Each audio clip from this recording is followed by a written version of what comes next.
হুম।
সাগরে না, আমরা তো পানি রাত্রে শুরু হয়েছে কিন্তু পানি তো কন্টিনিউ থাকে না।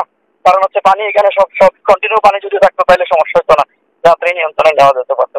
রাত্রে চেষ্টা করে আমরা পাইপ লাগাইছি, পানি দিছি কিছু কিছু অংশে, পরে আবার পাটা চলে আসছে। এখন আবার ভোর থেকে আবার পরে কাজ শুরু করেছি, ফায়ার সার্ভিসের নতুন ইউনিট আসছে, আমাদের লোক তো কাজ করতেছে কন্টিনিউ, কিন্তু পানি তো পৌঁছাইতে হবে এই জায়গাতে। কিভাবে পানি দিচ্ছে তো এখন এখন যদি ইয়ে থাকে কতটুকু বলা যাচ্ছে না। ঠিক আছে, ভালোই খারাপ না এরিয়াতে শ্রীনগরের মতো হবে। ঠিক আছে। কালার এক্সপার্ট, জর্জ স্যাপ এবং মাইল্ড অন হ্যান্ডস টেকনোলজি সমৃদ্ধ অরিক্স ক্রিস্টাল ওয়াশ আপনার